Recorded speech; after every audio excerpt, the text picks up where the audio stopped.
Okay, so today we're going to read through parts of and decode the book of Noah.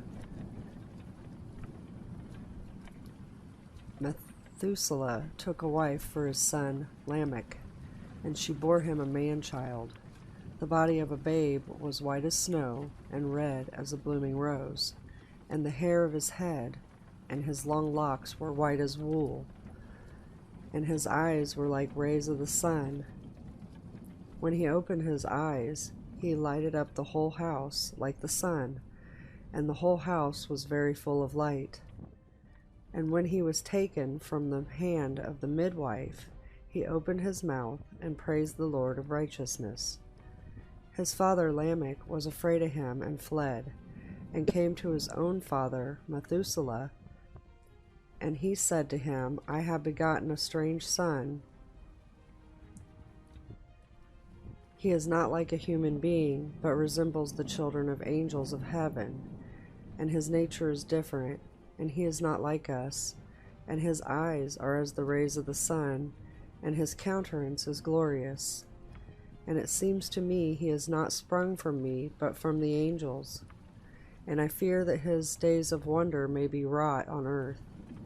And now, my Father, I am here to petition thee and implore thee, that thou mayest go to Enoch, our father, and learn from him the truth, for his dwelling place is among the angels. Lovely wording, isn't it? Yes. Right, let's go through that, shall we? Yes. I took a wife for his son Lamech. Now, I can't remember the amount of sons and daughters involved, but for the sake of the viewers watching, you know, when we look at family relationships like this, wife, son, we look at halos, nodes, and how many nodes are on this halo, because we look at this is how we decode this. You know, we look at it as a technology. So that's for the benefit of the viewers where we're going with this. Right, do you want to go through some of it one, see if there's anything jumping out at you? Yeah, well, I mean, feeding on that, you want to mention that the taking of the wife is the positive and negative of the energies. Yeah, so, yeah, that would make sense, wouldn't it? Yeah. The babe would be the new energy created from the two joining. Yeah. The whole house being full of light and his eyes being open and he lit up the house. Yeah, I like that part, because you know what that reminded me of one? What was that? You remember in the description of the sunrise with the eyes round about it and it lit the house up. Okay. It reminded me of when we decoded cherubims. So yeah, itself, that's the part I meant. Yeah, okay. You remember? Yeah, I agree. Yeah, it lit the whole house up, it lit the room up, doesn't it? Yeah. Yeah, so it's suggesting, it's like those, you know, that decoder done of Shiva with the accelerator, with the sparks coming out the side of it. It's that kind of an event, isn't it? Yeah. Yeah. That's what it's decoding like already. So this is telling us that Noah is a piece of technology. Yes. Yeah, I have to agree. Also, the fact that Enoch, his dwelling place is among the angels, you know, that also is kind of telling me that Enoch himself must have been something, a piece of technology. You know, I can't really say what he did at this point, but... Yeah, well, I am going to do a little piece on it, actually, to add to this, so don't worry about that. Well, good, okay. Another thing on the angels now, remember everyone, Scripture tells us the underworld is the prison of the angels. Very important that now, you know. Prison, when you think of a prison, they're in a room down below, and this is the seal of the 144,000 from Scriptures. So it's suggesting there is 144,000 sealed rooms below. That makes sense to me. So this is Noah's room that lit up. Yeah, yep. It's time for Noah to do what he does. Yeah. All right, so we'll move on to the next paragraph. The Lord will do a new thing in the earth. There will come great destruction on earth and a deluge for 1 year. Before the birth of Noah, the sea was in the habit of transgressing its bounds twice daily, morning and evening, and flooding the land up to the graves. After his birth, it kept within its confines, And the famine that afflicted the world in the time of Lamech, the second of the 10 great famines appointed to come upon it, ceased its ravages with the birth of Noah. The difficulties were increased when the flood began to toss the ark from side to side. All inside of it were shaken up like lentils in a pot. Very nice. Right, the Lord will do a new thing in the earth. In, notice it mentions in the earth. Yes, Not in. on, but in. Yeah, it's very important. In the earth. Which There will come is a great destruction. which is technology. Yep. Yeah, It's yeah. the There's layers going to be. below. Yep. It's what it's telling you here is there's an event going to start. There will come to a great destruction when this event starts, and a deluge for 1 year.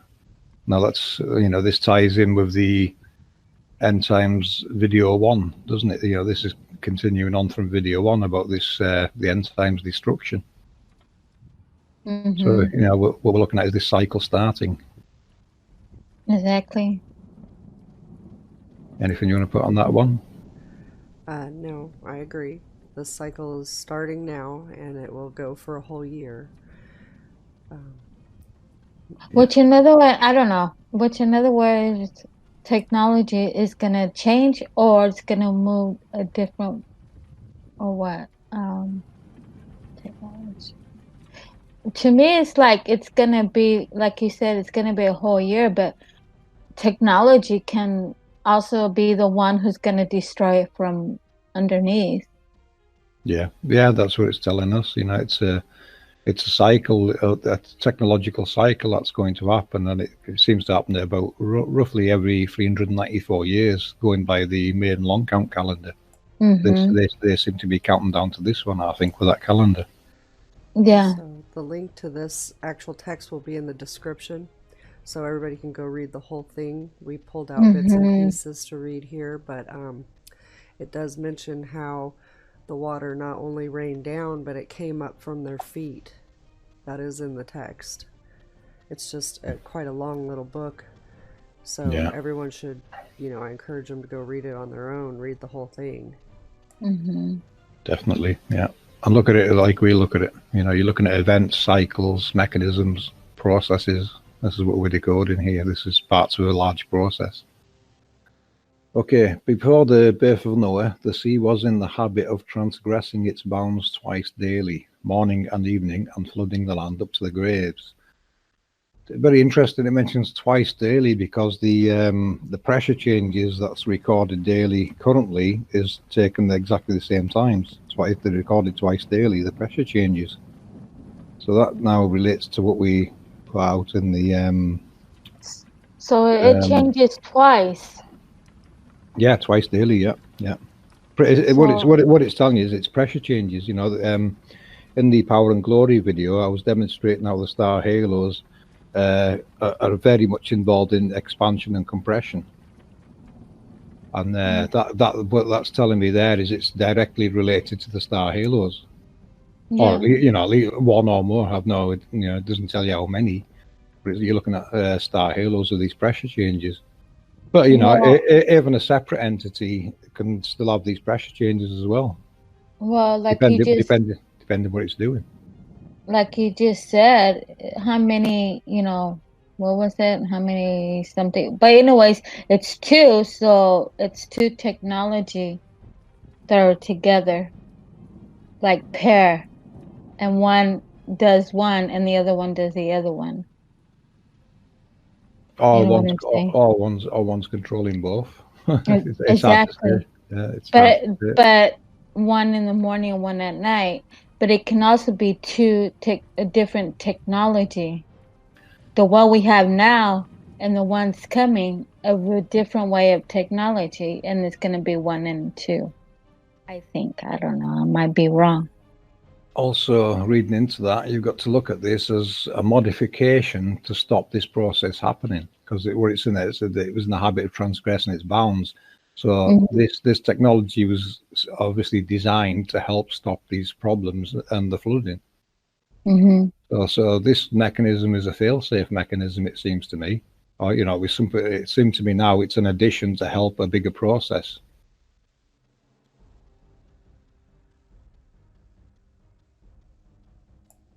Yep, the tides. I Yeah, see the tides. I mean, it's definitely controlling the tides. The tides were yeah, obviously not staying where they were supposed to be. yeah. You know, Hmm. they were Directly coming up. related. Yeah, directly related to the seas, isn't it? Hmm. Well, that's why it's moving. That's what I'm saying. It's moving. Okay. Like, After this, go ahead, Cats. I have to read the last part. I was gonna say something. Yeah, I was just going to do that now. Oh, Right. okay. After his birth, it kept within its confines. Oh, right there. Look, that sentence there just confirms what we just spoke about. It's designed to keep it within its confines. Mhm. So it's playing a very big part in containing water. Mhm. Very nice. And the famine afflicted the world in the time of Lamech, the second of the 10 great famines appointed to come upon it, ceased its ravages with the birth of Noah. So yeah, look perfect. Look at that. It's been designed to help stop a famine, because we know with Mhm. the pole shift event that we mentioned in part one, and the information coming from Professor Valentina Zarkova on the Maunder cycle, the Maunder minimum, that she's estimated for famines around 2028 to 2032, and this one here was designed to stop that. So it seems to be now a certain part of the world is not going to be affected as much as other parts. Exactly.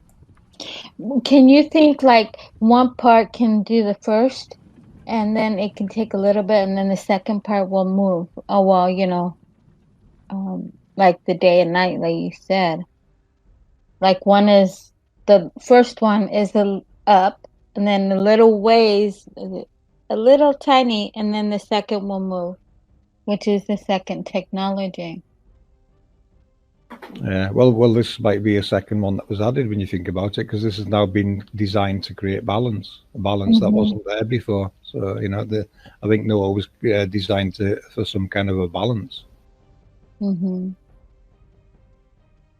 but it can affect water in a big way. So with that comes dangers, doesn't it? Mm-hmm. But what does shaken up like lentils in a pot? What does that Well, mean? I mean, well, that would to me would translate as something like a tsunami or something like that. That kind of destruction.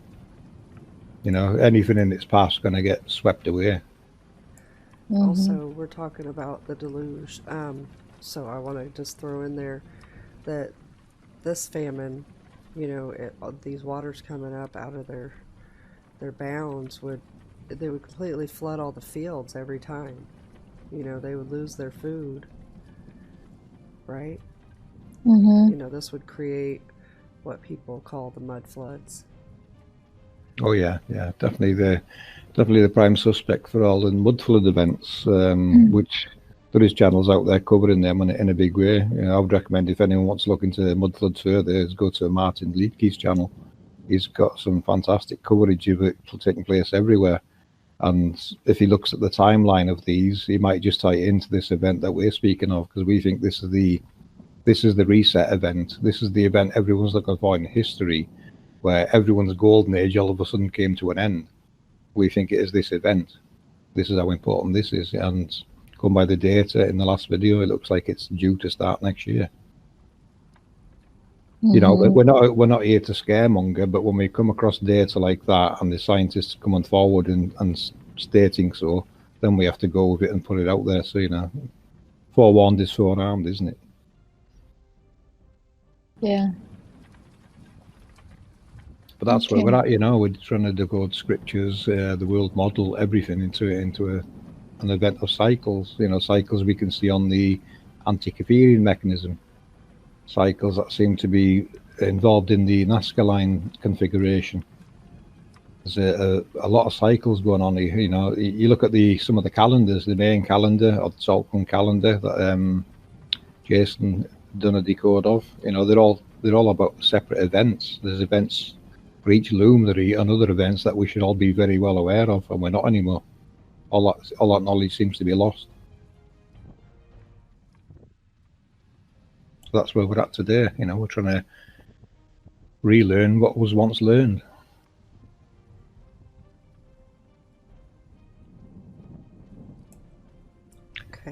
Yeah, that makes sense about the arc, then, doesn't it? Tossing the arc from side to side. Yeah, I mean, think of a ball of water sloshing around. That's what you're looking at. That's how it's going to ravage the earth, basically. It's going to shake the waters, and they're going to spill around like they would, like in a bowl of water. It's going to slop around everywhere, and this is what creates your mud floods, all your lakes. New lakes are formed, land masses are covered. It's a constant, ongoing cycle. Yeah, and when we looked at the ark before, if you recall, it was layered, different layers. So you have to think of this technology, possibly starting low, hitting the next layer up, and then finally to surface. It would shake up everything that was inside of what they're calling the ark pretty bad. Yeah. That would be great destruction, not just floods and tsunamis, but this would cause the earth to tremble and shake, as it occurs. The flood was produced by a union of the male waters, which are above the firmament, and the female waters issuing from the earth. The upper waters rushed through the space left when God removed 2 stars out of the constellation Pleiades. Afterwards, to put a stop to the flood, God had to transfer 2 stars from the constellation of the Bear to the constellation of Pleiades. This is why the Bear runs after Pleiades. She wants her 2 children back, but they will be restored to her only in the future world. There were other changes among the celestial spheres during the time of the flood. All the time it lasted, the sun and moon shed no light, whence Noah was called by his name, the Resting One. For in his life the sun and the moon rested. The ark was illuminated by a precious stone, the light of which was more brilliant by night than by day, so enabling Noah to distinguish between the day and night.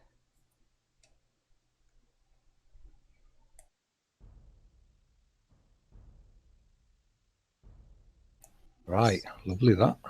It Okay. is. That's really, really cool. So the waters above the firmament and the waters below. That's a positive and negative going on for sure. Yeah, the way I look at that one, the firmament now to me means terra firma. Yes. That's kind of where I was getting ready to go with that. Yeah.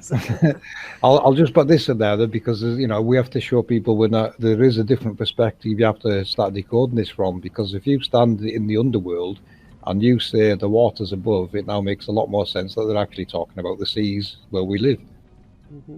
You put it into a context. If that was said when they were below in the underworld, then it would make sense, wouldn't it? They're talking about the waters above. In other words, our seas.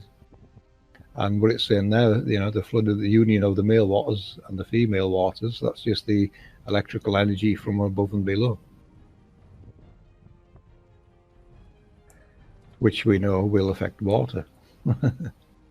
As an example, we can reference a halo here, because, an halo now gives us a source for lightning. The lightning strikes can be coming directly from one of these halos. A good example being that video I uploaded a couple of days ago. Halos, with these halos, with the rotating vortex, you've got tornadoes, you've got winds, lightning. There's a lot of processes going on here, just off one alone.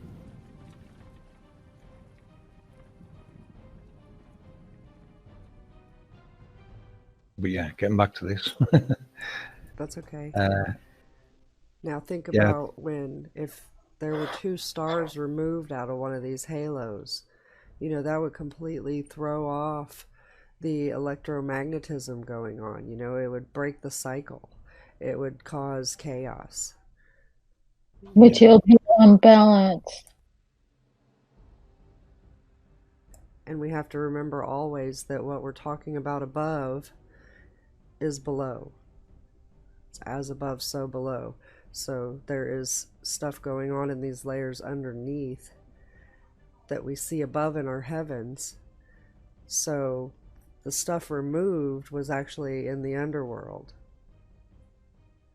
which is what's causing a lot of this flooding and, you know, shifting to go on. Yeah, and I'm sure that people that understand astrology would absolutely get the part of the bear chasing Pleiades. You know, I'm not huge into astrology or knowing, you know, about the constellation as much as other people in this group, but I'm sure the bear follows Pleiades. You know. Yeah, very well. There is. What it's telling me is there's 2 luminaries being moved out of that location, or 2 projectors, and moved somewhere else. Yep. And the bear wants them back. Yeah, and and it mentions there they will be restored to only in the future world. You know, is this the future world? It's just another cycle where they'll move back there. You know, and this to me now relates to the pole shift event. It has to relate to this pole shift event, you know. That's what it's telling me. The end times, pole shift, it's the same event. And from an APM perspective, for the viewers, we'll give you the terminology on the angels, really, because you need to understand what we're referring to here. An angel, you know, the ancient terminology of an angel in modern times in our decodings relates to a particle accelerator. So an angel is a particle accelerator in modern terminology, just so you're aware of that.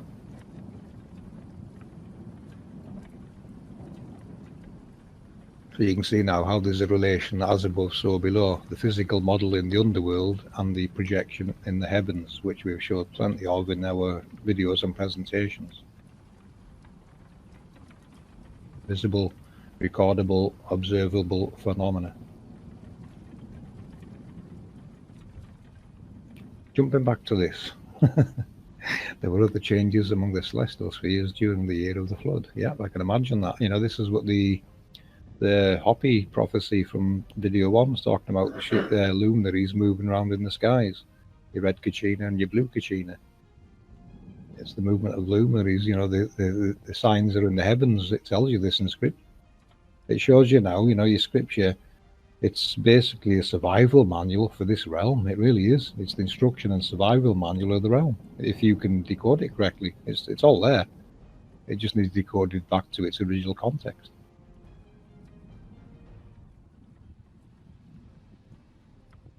All the time it lasted, the sun and the moon shed no light. Yes, I think you can relate that to volcano process as one, yeah.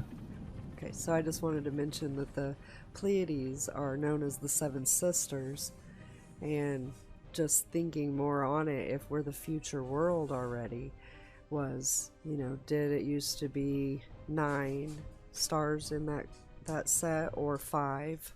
You know, wondering if we got them back already.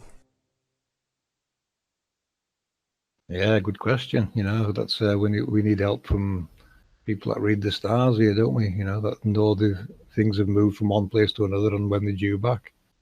Can you think they separate like one set, and she doesn't know when, how many, but say like she was saying 9, and so all this time it's changing, almost like, you know, how can I explain it? Like it's changing everything. All the stars, like it says, they're coming together. Well, it's because they all went different ways, which is like west, north, east, south. I don't know, and they come back together. An easier way to explain that, Kat, I think the easiest way to explain this, Kat, is we have to regard what's in the sky as a map of what's going on in the underworld. And we should know, you know, in ancient times, they obviously were aware of this, to actually have calendars relating to it. You know, they watched the skies, they studied these events, and they made the calendars to match them. And that's what, you know, that's what we've lost. And there's events up there. To me, you know, the map, the stars are a map of events that's happening in the world. If you can decode it all correctly, you know exactly what's going on in the world. You know when these events are going to happen. Mm-hmm.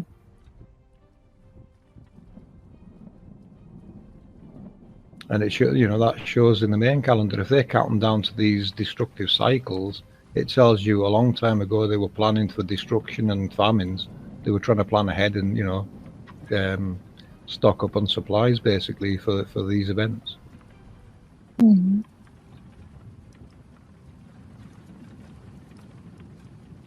Mm. Right, jumping back to the text. Where were you? Hold on real quick. In Japan, they used to be known as 6 stars in the 8th century. Just wanted to throw that in there. So there's a change recorded then already. Yeah, so important, you know your stars and you know what's really going on in the world. They're just a reflection of what's going on down here.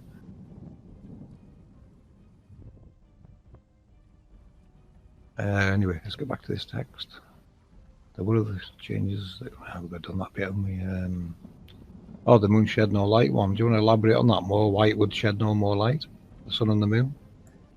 Yeah, the sun and moon wouldn't shed light because of volcanic eruptions during that time. You know, we don't have nearly as large problems with volcanoes these days, which I'm going to do a bit on that anyway. But with very large eruptions, the sun and moon can be blocked out for up to 2 to 3 years at a time with very large, eruptions. As I said, we don't have those massive eruptions like that now, but Mount St. Helens, for instance, blocked out the sun for 2 entire weeks when it erupted in 1980. Which that would happen. These flows would cause major destruction. This energy would obviously need an expulsion point.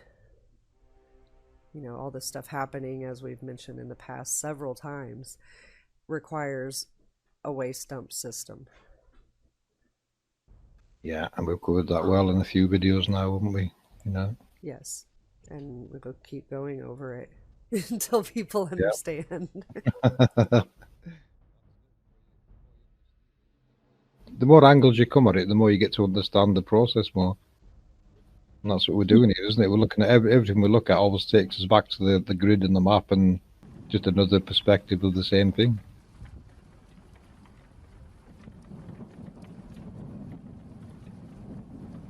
Anyway, let's move on. Which part are we on here? Noah called by his name the resting one, because the sun and moon didn't shine. Oh yeah. When Noah was called by his name, the resting one. So he's resting, the resting one, there's a good word already for it. It's waiting for its moment. It's waiting for the cycle to start.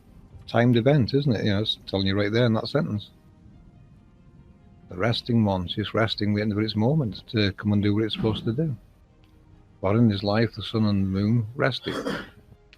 Yeah, they're going to rest when he does his work, basically, because you're not going to see much of them. The ark was illuminated by a precious stone, the light of which was more brilliant by night than by day, so enabling Noah to distinguish between day and night. Yeah, it could be relating to a daily or a nightly cycle, that couldn't it? For it to even mention day and night, why would technology require it to be day or night? So it's either a daytime event or a nighttime event. That's telling me. Well, and the fact that it's more brilliant at night,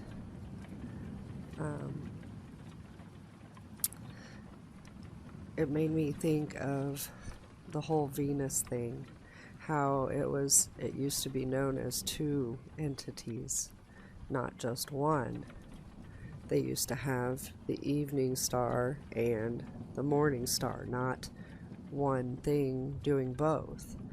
That's how the ancients saw it. They saw it as 2 different things.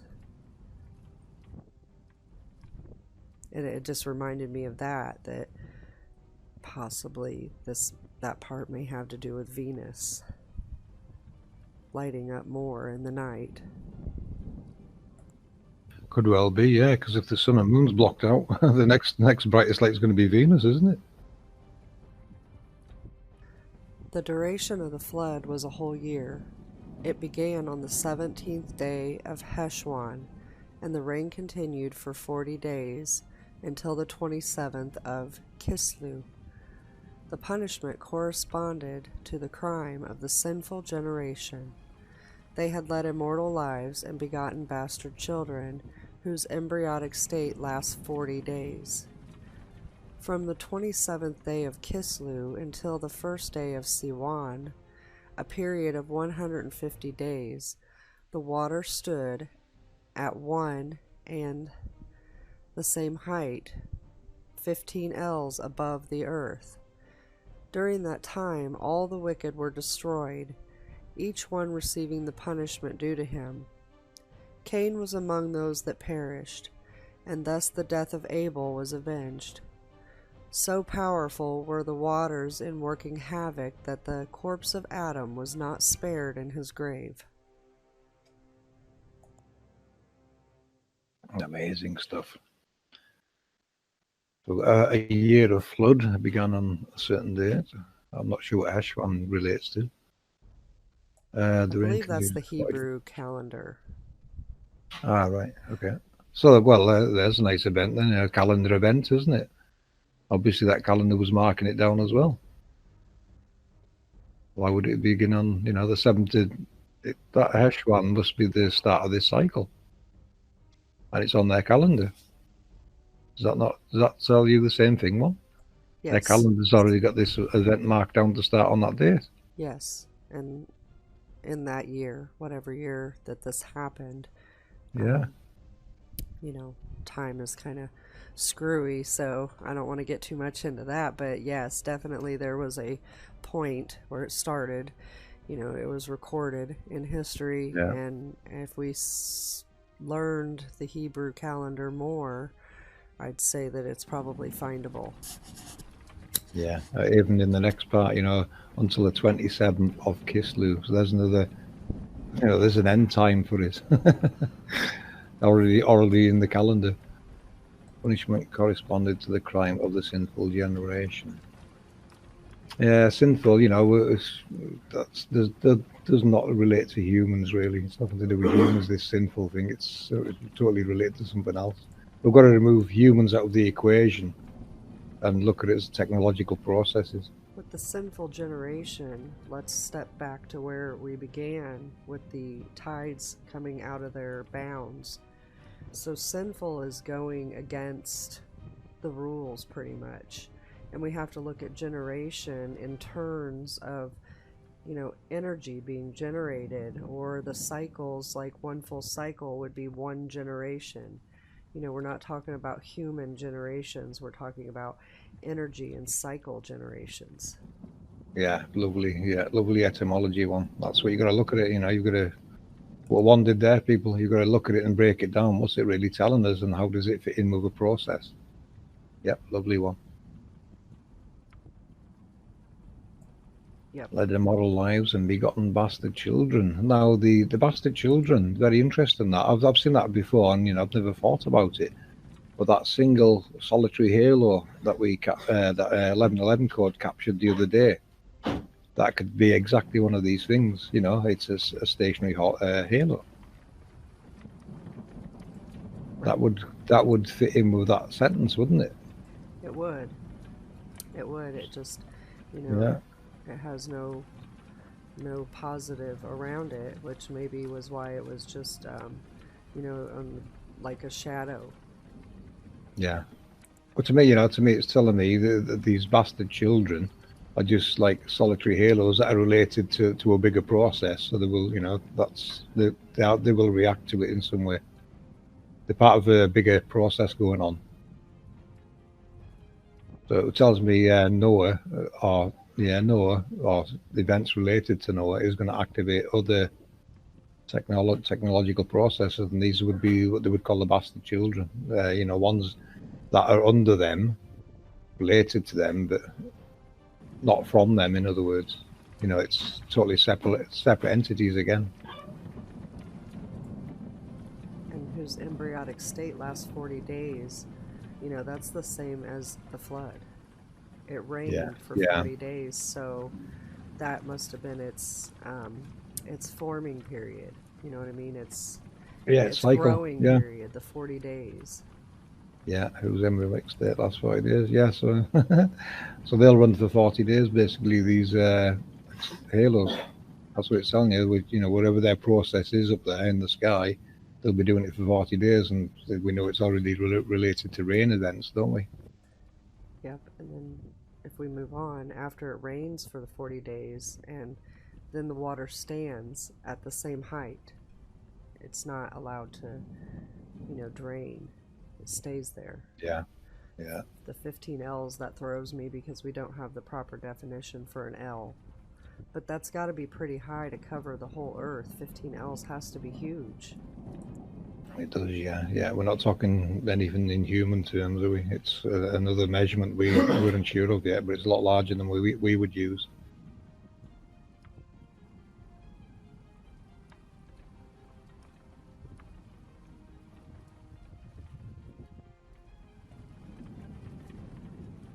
You know, an L could be something like 50 feet, you know, a standard measurement of, say, 50 feet. It'd be like 50 feet. You know, we don't know what an L is, do we? So we can only guess what an L is. Right, but we do know that pretty much all of the land was covered during this time, minus very high mountains and peaks, you know. If even that. I mean, the story tells us that, eventually they saw peaks of land. We could decide each one receiving the punishment due to him. Cain was among those that perished, and thus the death of Abel was avenged. So powerful were the waters in working havoc that the corpse of Adam was not spared in his grave. Corpse of Adam, you know, Adam and Eve, we're going back to that again, which to us is the magnetic north and south in the case of a world model. So even rocked the north, it seems, and there is a clip I'm going to mention about the north that'll come up in this video shortly after this clip. On the first day of Siwan, the waters began to abate, 1/4 of an ell a day, and at the end of 60 days, on the 10th day of Ab, the summits of the mountains showed themselves. But many days before, on the 10th day of Tammuz, Noah had sent forth a raven, and a week later the dove. On the first of her 3 sallies, repeated at intervals of a week, it took from the 1st of Ab until the 1st day of Tishri for the waters to subside wholly from the face of the earth. Even then the soil was so merry that the dwellers in the ark had to remain within until the 27th day of Heshwan, completing a full sun year consisting of 12 moons and 11 days. Very nice, very nice. We're back to that C1 again. You know, the calendar event again, isn't it? Began a bit, 1/4 of an L a day. I wonder what an L is. I mean, 60 days, and we only start seeing the summits of the mountains after 60 days. That sounds pretty deep to me, doesn't it? It does. It's huge. We're told it's a cubit, which would be from your finger to your elbow. That's not accurate. Not at all. Well, 15 of those would do nothing. Yeah. And, you know, we're looking at humans. We're factoring humans back in, aren't we? And we can't. So it's relating to that length relating to the length of something else. You know, a possible giant Titan kind of length measurement. Or what if it's the length going up to the different layers of, like, the star halos where they ride in the sky? Yeah, who knows? we don't know the altitude of those, really, do we? No. But they do ascend and descend. Though not the star halos, but I mean the major luminaries, they're ascending and descending. Yeah, these ones, different process going on.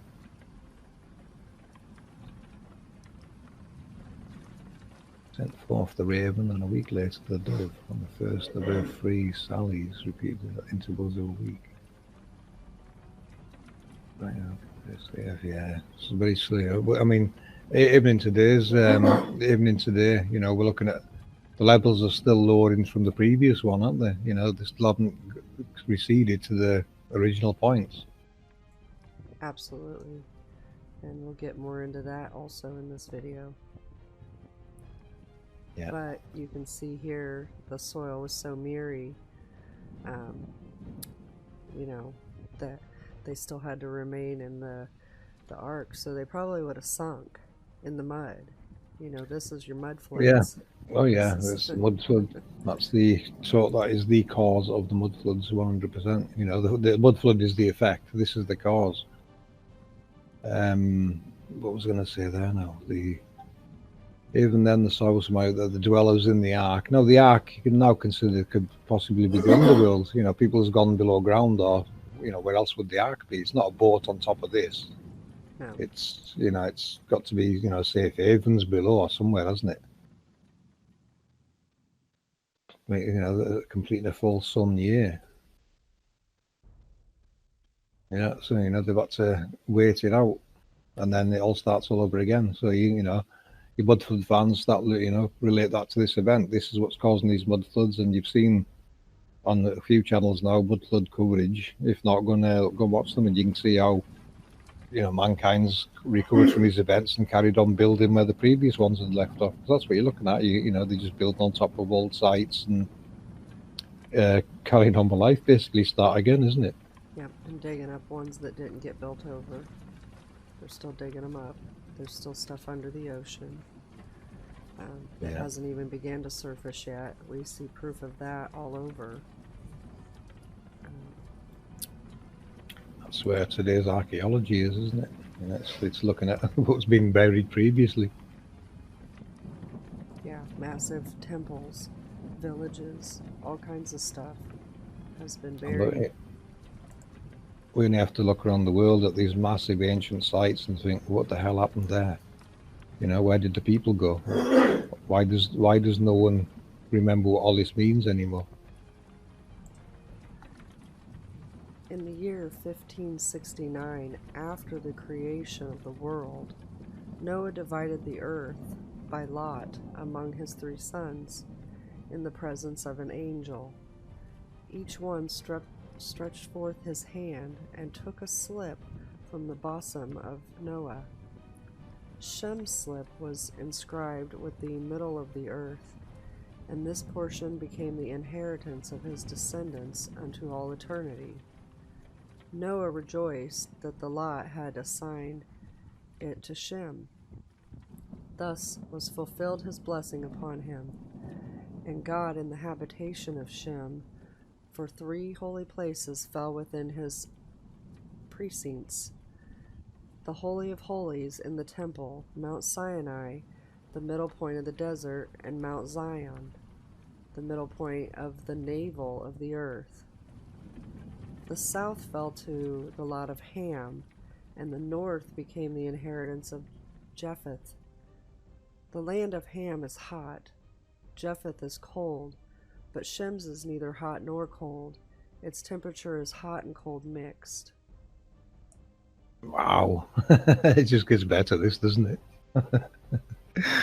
Okay, in the year 1569, after the creation of the world, very interesting, you know, your Big Bang theory kind of gets blown completely out of the water here, because now we have got a creation based on technology. Because when, you know, people talk about creation, what is being created and how? Well, now we've got technological processes we can see are interacting with this environment. This is the exact terminology of creation. We're going to get into that a bit more in this video, so I won't go too deep in it just yet. Right, divided the earth by lot among his 3 sons. You know, the 3 sons, that tells me we're looking at gates in the north and the south. But you'll realise that, if you haven't realised that yet, you will more and more as we get to the bottom of this paragraph. In the presence of an angel, each one stretched forth his hand and took a slip from the bosom of Noah. Shem's slip was inscribed with the middle of the earth, and this portion became the inheritance of his descendants into all eternity. So that one there's basically prescribed to the equator. It's not going to move from the equator, so that's the center point. Yeah. Noah rejoiced that the lot had assigned it to Shem. Thus was fulfilled his blessing upon him, and God in the habitation of Shem, for 3 holy places fell within his precincts: the Holy of the Holies in the temple, Mount Sinai, the middle point of the desert, and the Mount Zion, the middle point of the navel of the earth. So that's our 0 point on our grid right there, isn't it? That's the center of our map. Yes. But that's talked about there, you know, But and we carry on. I was going to say, I wonder if his area isn't actually the area between the tropics. Yeah, yeah. Well, that would be the center point, wouldn't it? Yeah. In between that band. Yeah. Yeah. That's Yeah, that would make sense. Mm-hmm. And then below that's Ham, and above that is Japheth. Yeah, so they're the gates in the north and south. They're just different names for the same gates again. Like, you know, the south fell to a lot of Ham, and the north became the inheritance of Japheth. The land of Ham is hot, Japheth is cold. So you're looking at the south and the north there. But Shem's is neither hot or cold. Its temperature hot and cold mix, so that's the equator, isn't it? So you're looking at the north gates, the south gates, and the equator in the centre there. So what it's telling you in this whole paragraph is this pole shift. This is the pole shift event. It's the flipping of the poles, which we'll cover a bit more anyway in this video.